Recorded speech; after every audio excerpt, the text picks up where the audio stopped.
Hello guys, ndi musoko,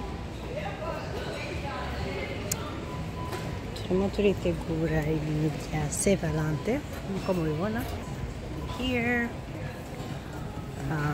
Saint Valentin, abantu bakundana, ibi bintu tuba tubateganyirije. Iri soko mbese muri makeya yikundira ibintu abantu bakundana byatari. Mugende mubagurire, mbagurira n'ibikombe ya. Je hano nirukanka nshaka ibintu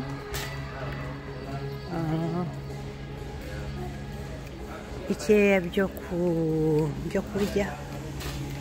So reka tujyane muri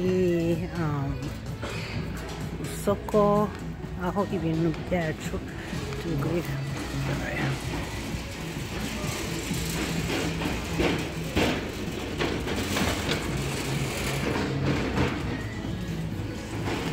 Aha niho bagurira za mudasobwa, ibiciro byabyo murabibona, amafaranga makeya. Utaha nzafata umwanya ntari kwirukanka mbereke. So iri soko rigurisha imyenda, rigurisha ibintu byinshi bitandukanye, ibitabo by'abana.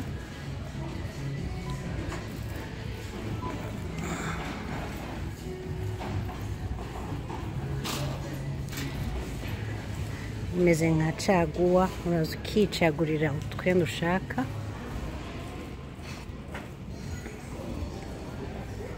Iyi section ni y'aba bebe gusa. Okay.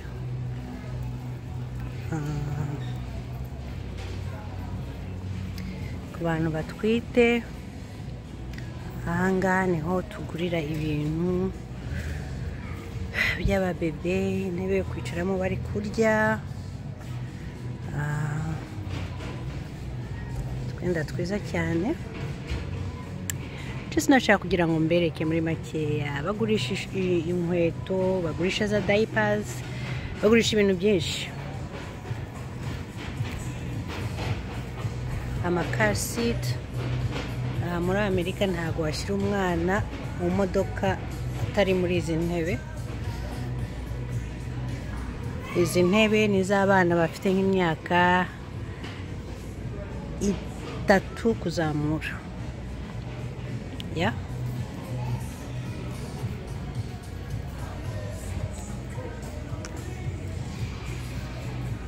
So ndagenda mbereka twihuse bidafashe umwanya mwinshi cyane. Abafite ababebe batoya n'ibindi bidukoresha.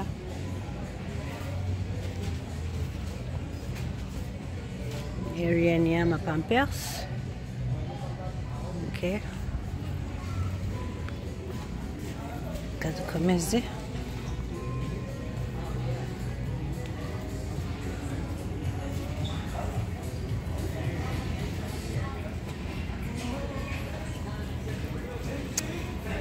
Ni amagi, ngiye kureba niba ndabona amagi kano kanya.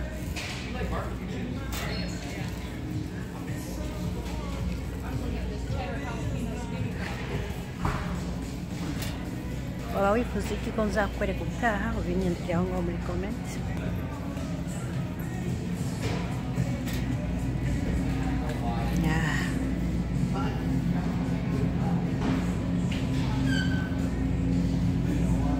Amagi,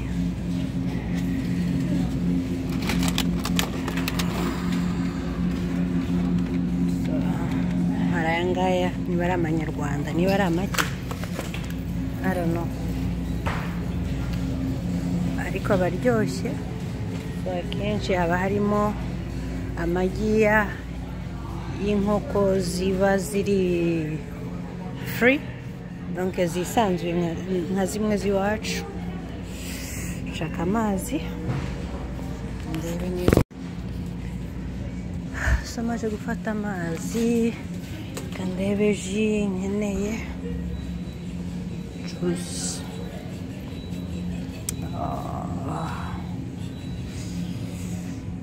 Ngafata apple juice.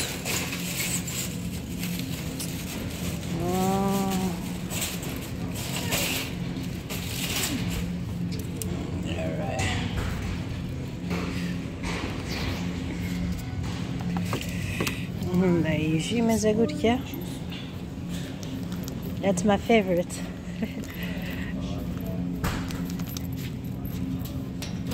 Okay.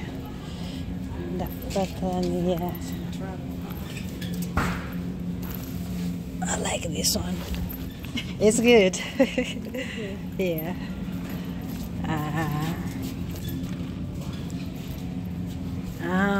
So turakomeje ahangaha. Ikindi nshaka hano, ndashaka amata. Twihute, naje nirukanka. Maybe nzagaruka ejo. Hari ibindi bintu uko amasaha ari kungenda na kano kanya. Ibintu byose. Amanota ku wundi.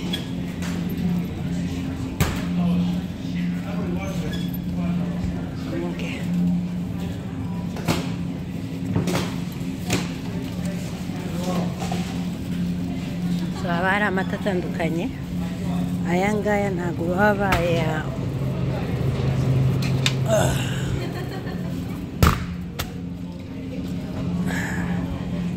ngaya ameze nk'ay'inka kiva mu nka, ayandi baba bayadiriwe cyane. So that's why nkunda ayo ngayo y'umutuku. Ndashaka yawurute, nkunda izi ngizi.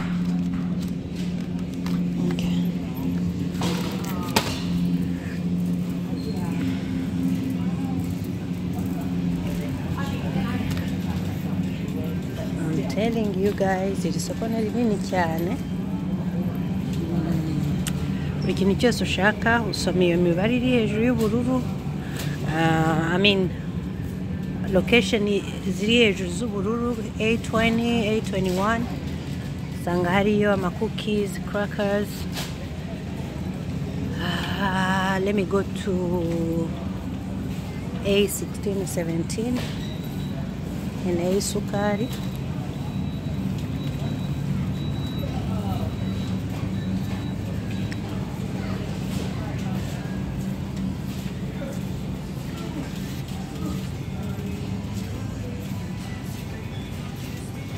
Amavuta nkoresha n'aya ngaya ariko arahenze byatari. Ibintu byose byazamutse. Yeah, sukari iri sugar down there.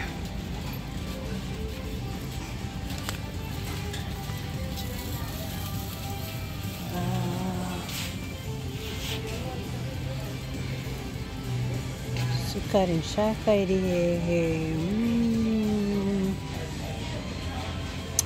undi sukari iba iri mu tubu.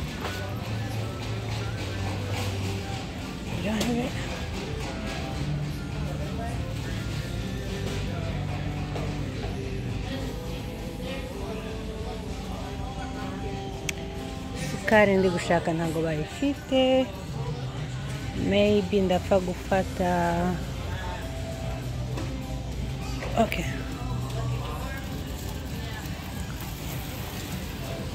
Nkunda sukari nyinshi twarengeye. Sorry. It's okay. Nkeneye ubuki. Where should I find ubuki? Quick.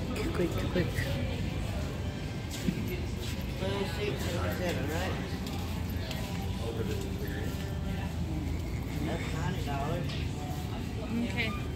Go home. Somebody's trying to get through. Thank you. Okay. Dapat hanggang cereal. Cereal.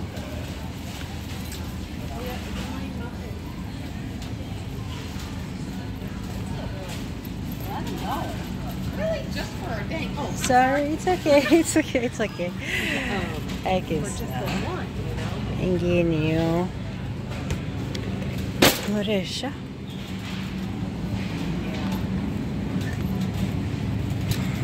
Time is now.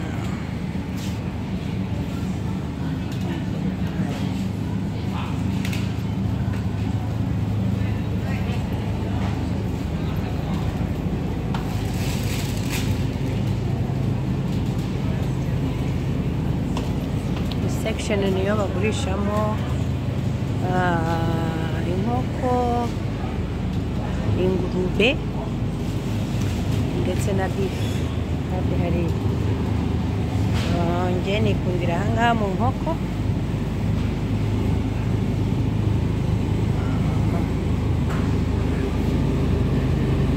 Inkoko ziri hano.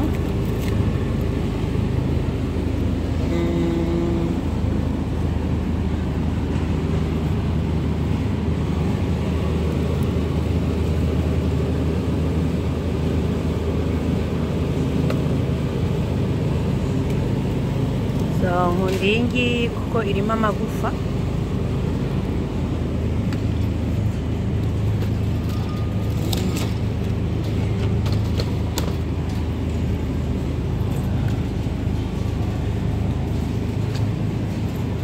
Okay, komeze.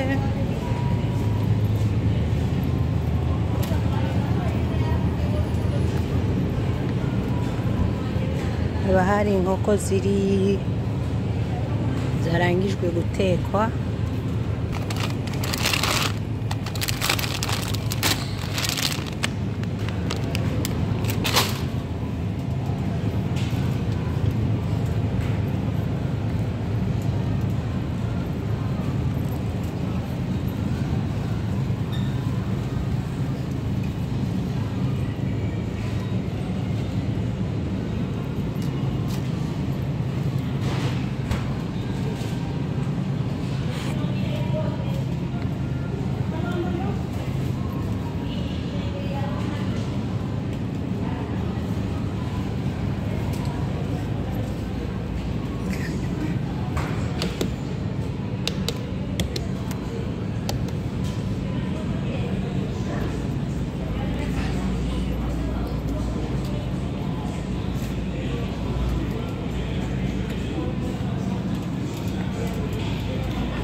Ibinyafurika na hano biba bihari.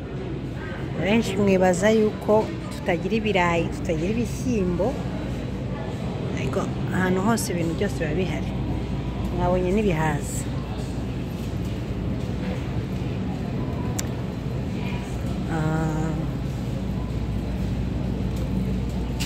Dufite zahabu.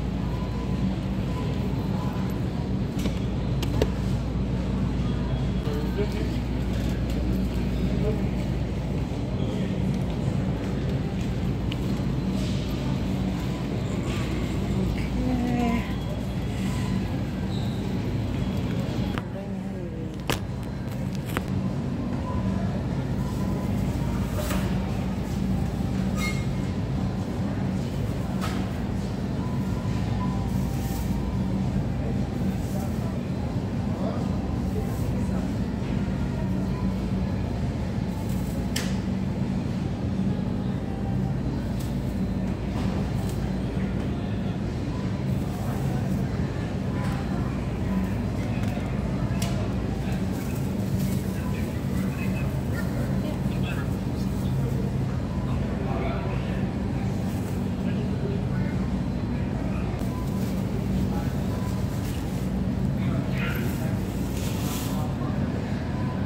Ibi ameze neza.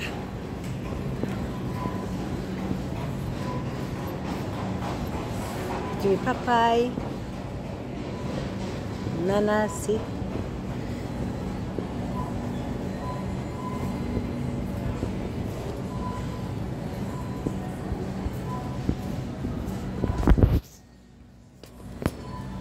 bafata imyenda hano.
So nibagiwe ubuki, reka njye kuzana ubuki.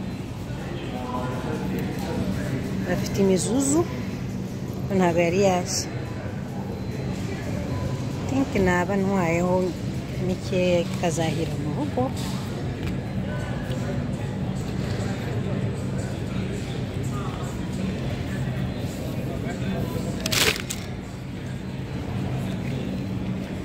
Okay. Ngiye kuzana ubuki really quick. Amasaha yanshiranye.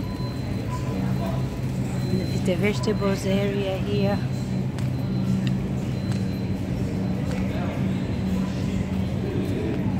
Snacks yo guhita urya.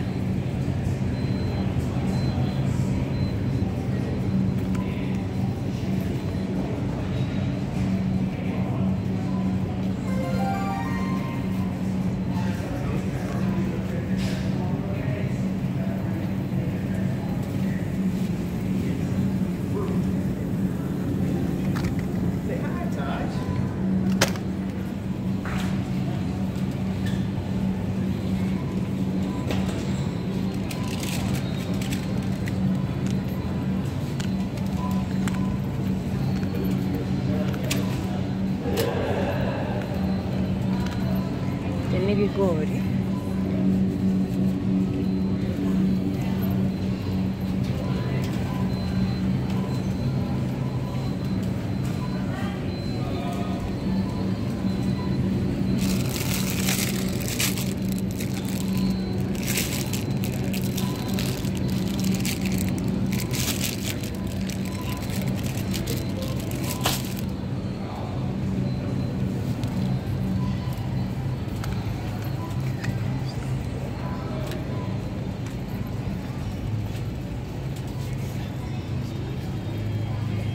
Sorry.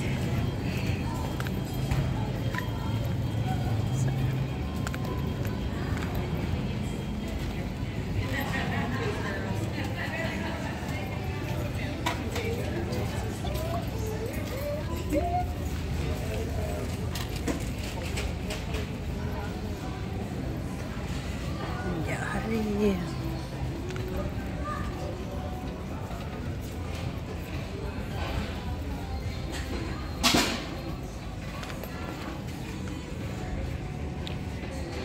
Makawa bahan.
Money.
Guys, ubu ngubu maje kugura ibintu byose ndashaka kubyorganiza.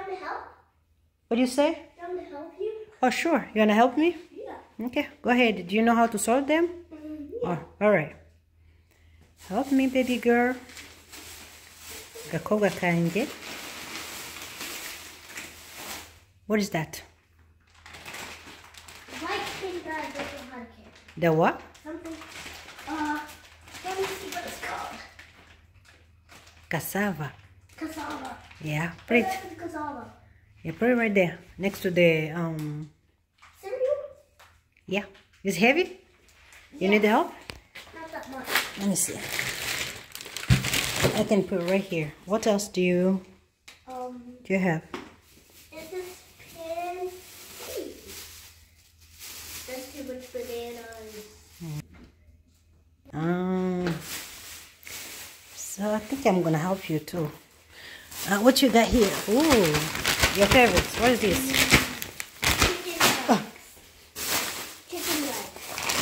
now it's nuts. How do you call it? Chicken Chicken fries. So the chicken is fried. So guys, ndabishyira hano, then bishyire muri frigo.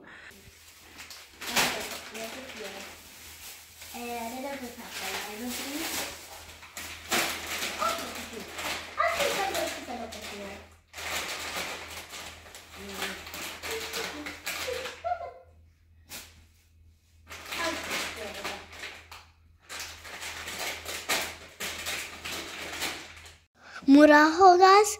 Today, my mom is going to show you what type of foods we have. Mom, do you want to explain? Oh, sure. I can explain. Whatever we got here, do you want to push here so I can explain? Sure. Should I speak in Kinyarwanda? Or you're gonna help me to speak in Kinyarwanda?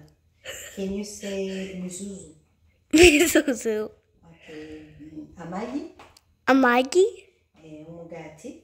Umugati. Umugati. Mugati. Yaourt. Yaourt. Yogurt. Yogurt. Ibihumyo. Ibihumyo. Ibishyimbo. Ibishyimbo. Juice. Apple juice. Yego. What is this? Fufu. Yes. Dufite fufu. And what you have right here? Isombe. Can you say that? Isombe. Isombe. Okay, can you come this way right here? So we got some cereal. Cinnamon Toast Crunch. Which one is your favorite? Out of one of this? Yeah. Which one you like the most? Cinnamon Toast Crunch. Okay. Oh, I got some. Ooh. Yeah, that's your favorite, huh? But my really favorite is grapes, some apples, some bananas. Bananas? Some. Yes, guys, you see, we got what you got here? Yogurt. Yogurt. I'm gonna try to put them in the fridge. Are you gonna help me? Yeah. All right, guys. So ngibi ibyo twaguze byose ubwo tugiye kubishyira muri frigo. Okay, guys. Ngibi ibyo tumuvuye guhaha. Iyi ni frizere, iyi ni frigo. Nkuko mubibona mfite partie y'amafruit, apples, mango, oranges, imboga zitandukanye, tomati, dusa amafruit, ibintu byose birimo aho ngaho. So nahahaga nihuse ariko nasubirayo tena. Dufite ibigori, dufite inyama ziri hano hasi, ziri muri frizere yego. So ngibi uko ibintu biba bimeze. Mfite n'indi stockage y'ibintu byumye. Okay, bye bye.